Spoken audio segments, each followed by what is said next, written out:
Okay, so this is going to be a quick demo on how I sketch from reference, or rather learn from reference, so that way I can sketch my own thing and not have it be exactly what you find on Google and that kind of thing.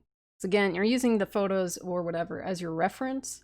That doesn't mean it's exactly what you're producing on the other end. If somebody wants something to be exactly exact, well, that isn't what I do? Question mark? Anyway, this is the reference that we'll be working from this point. It works for any animal and many other objects, same sort of theories. Just, right now it happens to be wolves. We'll turn down the opacity just so it's easier to see sketching on top.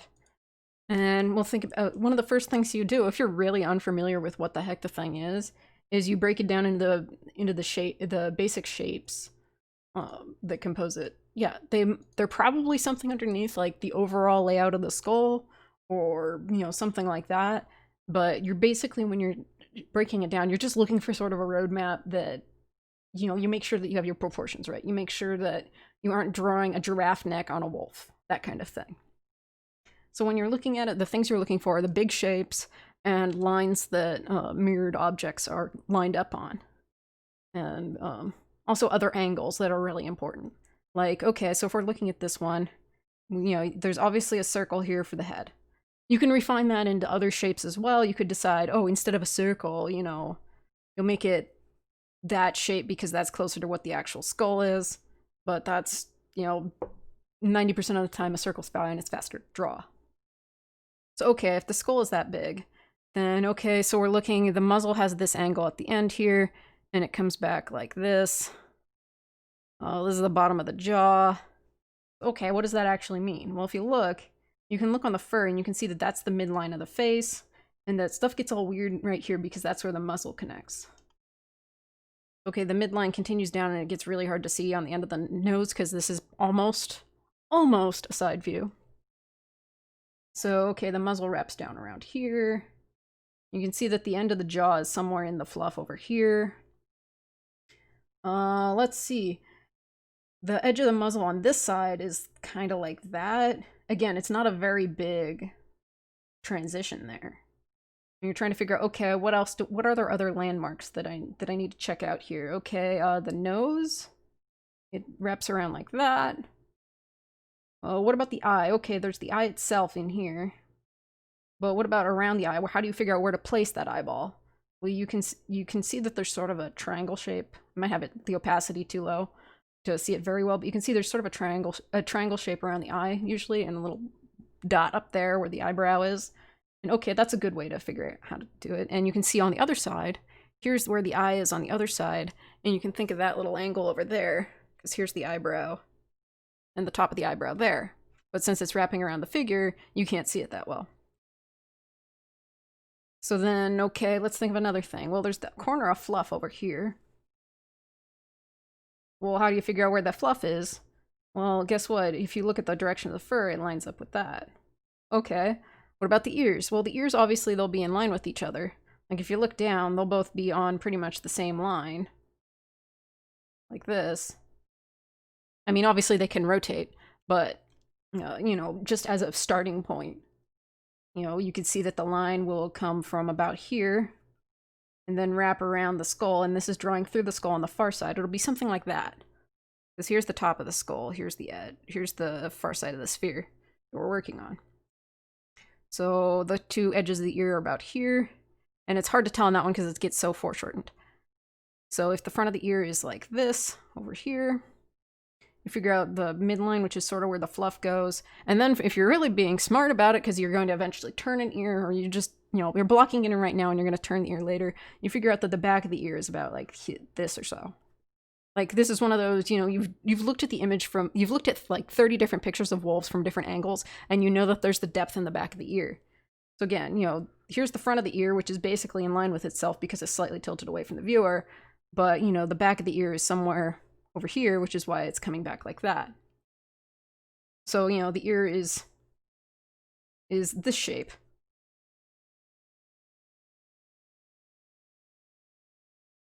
Okay, it's a little bit deeper than that. It's more like that. So it's sort of half a cone. So it's another one of those, if you can figure out the overall rough shape of something, it makes it a lot easier to think about. If it's sort of a cone shape, okay, well, you know, oops, helps if I have it on the right thing. You know, here's a cone. And you're looking for half a cone. Okay, that already looks like a wolf ear, doesn't it? You have to add the little deedly bop over here. And some fluff. There you go, it's a wolf ear. And then it makes it easier to think about, you know, okay, here's my half cone. Triangle, here's the back of the ear. Okay, here's your fluff. You have to figure out how the fluff goes. That's probably the hardest part of this. There's the little notch at the bottom of the ear. There you go.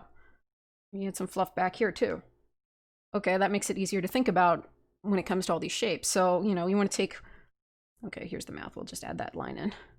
So, okay, you sort of figure out how shapes work. But what about if you're trying to figure out, you know, the rest of it? Okay, let's say, you know, you think about wolves, maybe you have your other 30 images. Again, grab a bunch of images. Do this on like 5 different things at least, just so you get the basics down. Okay, you know that there isn't like a huge drop on the back of the neck here. So the back of the neck is like something like this in this image. You can see that the front of the neck comes down like this, and this is the midpoint. You can see there's sort of a change in the fur here, so that's probably worth noting.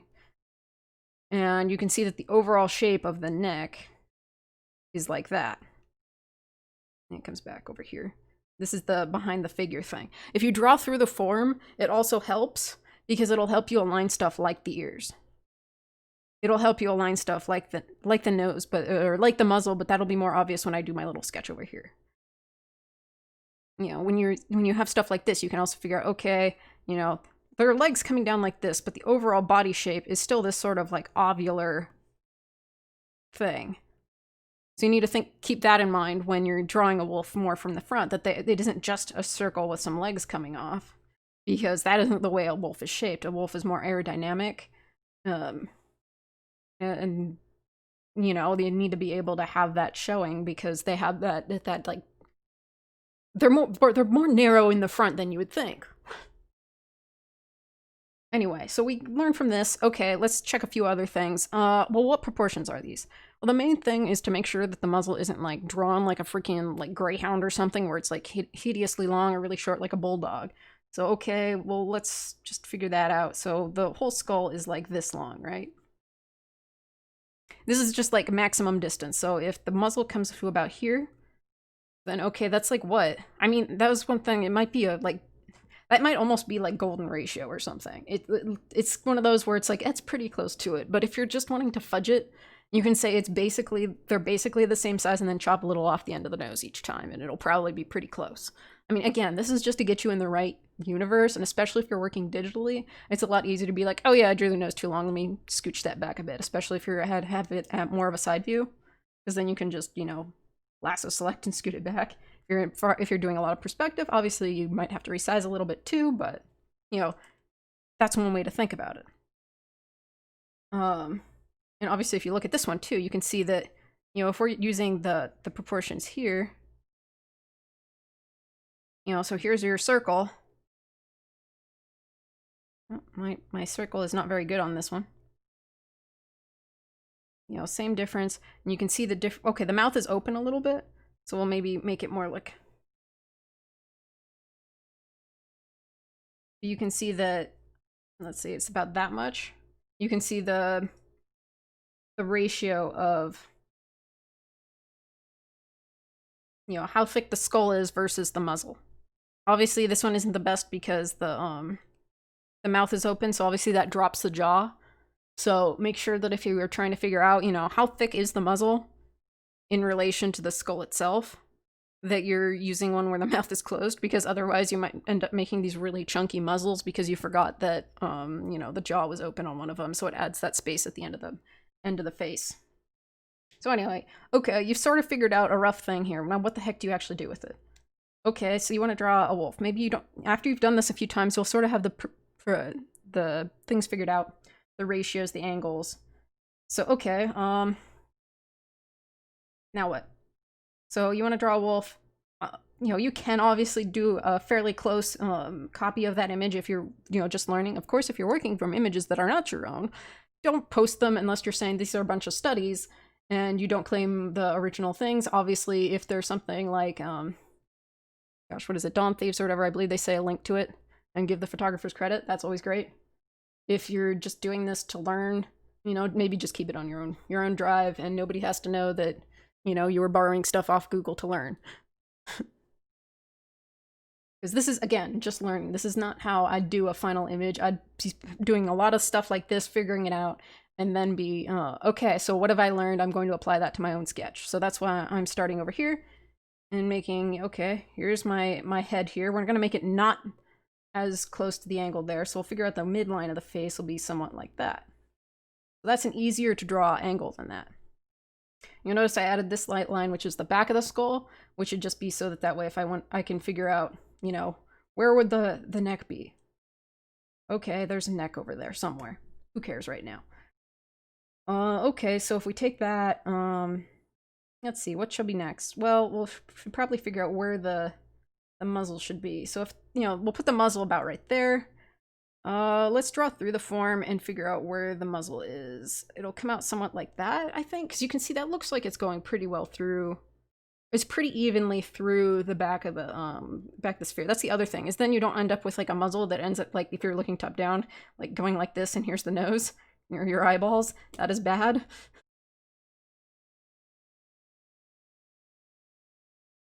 So okay. And then from the bottom of the chin, that'll eventually connect. So we try and draw a tangent line off the bottom there.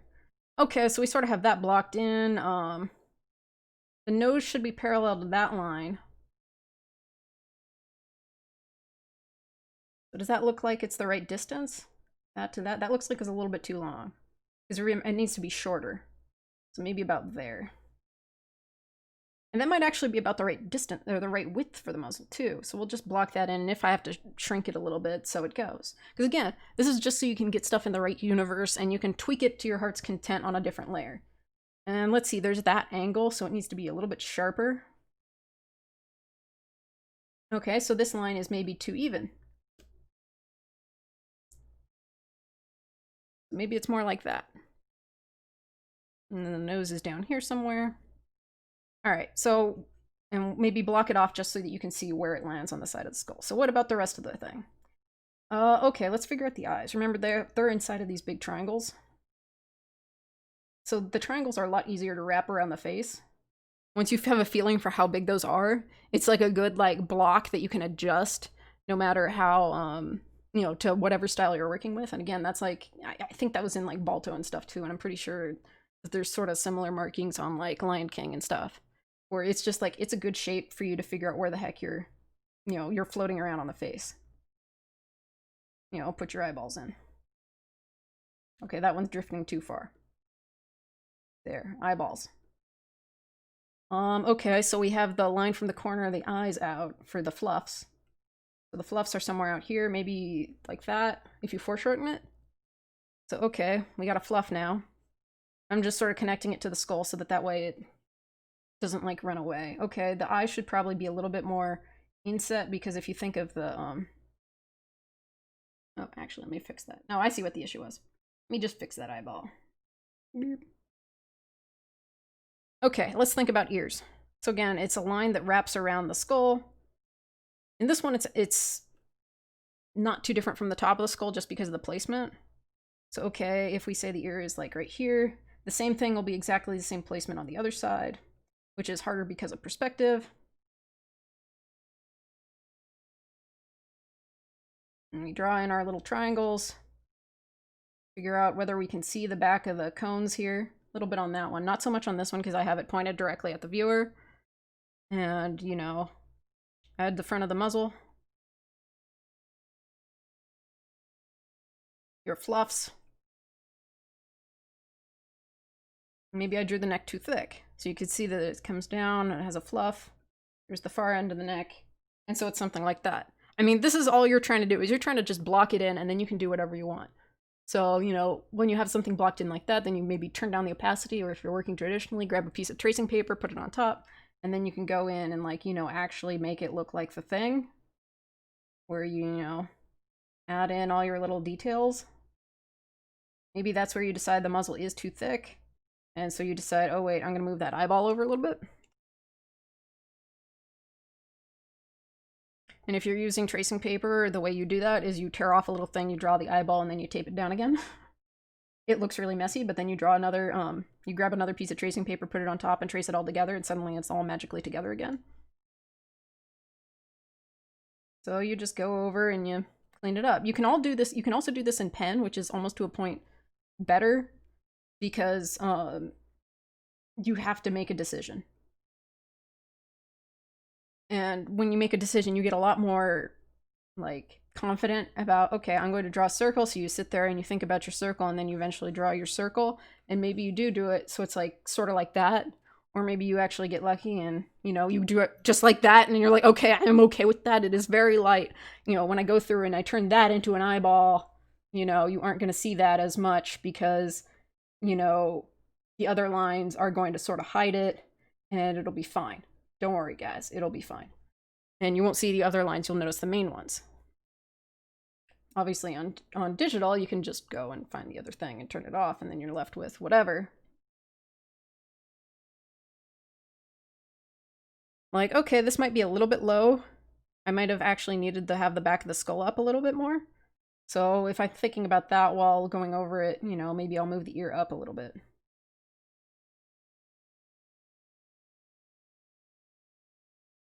Okay, maybe I'll rotate it a little bit too. Because they do rotate, but they rotate in place. You know, add more back to it. Here's the fluff at the top of the head. So raise this a little bit too. And there you go, something like that.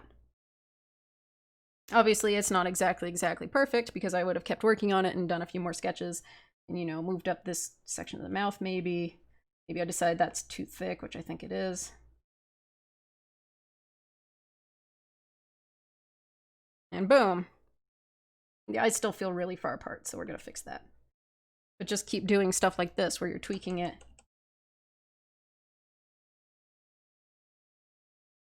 This one feels out of place now too.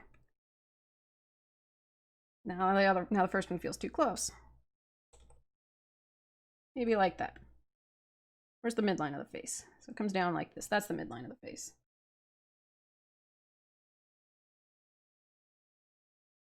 There's the muzzle there.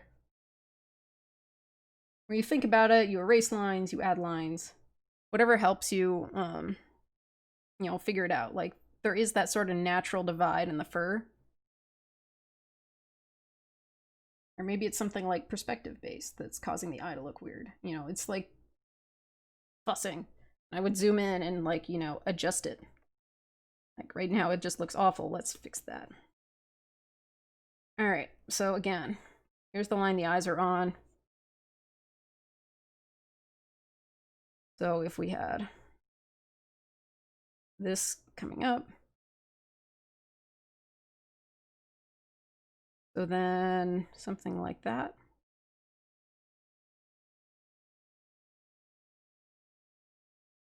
Break up that line a little bit because it's not as obvious. Here's an eyeball. Here's an eyeball. That's a lot closer. It's not perfect. Let's have them not looking up. Let's have it like looking.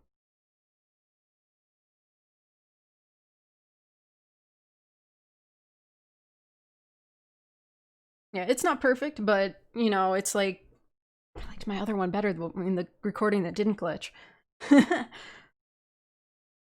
But, like, once you get stuff that's sort of close, you can decide, you know, I think the ears ended up too far back. Maybe that looks right. Let's check where that line is. Yeah, that ear feels weird. Okay, we have that. Another thing is to check the spacing between the two ears. So, okay, the edge of the ear there is great. So maybe it is like that. Maybe it's the roundness of the face that got kind of lost. And don't be afraid to do everybody's favorite thing, image rotation, flip horizontal, because that actually helps a lot.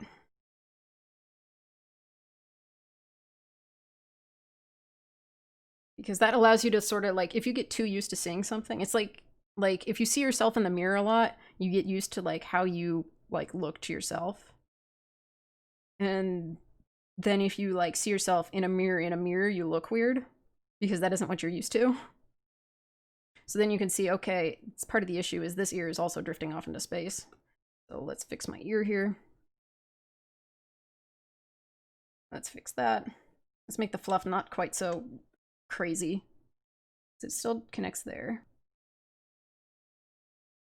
And maybe it sort of connects down like that too. Okay. Maybe that looks better.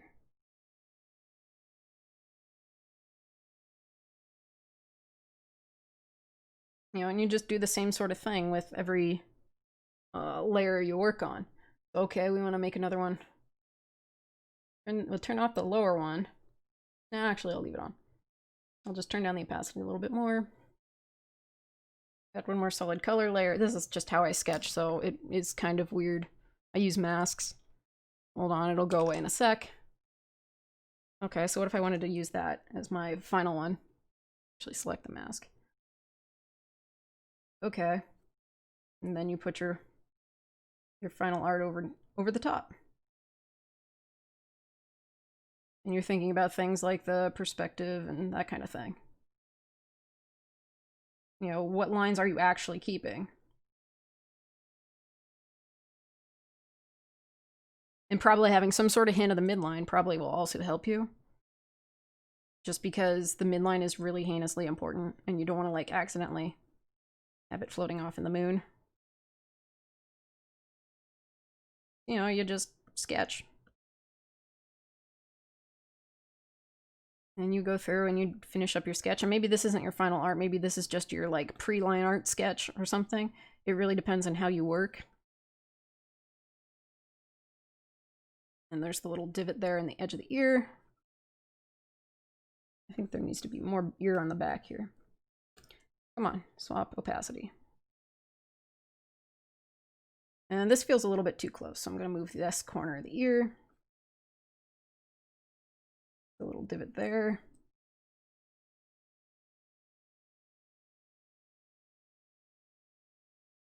Okay, and then we add this fluff at the back of the ear.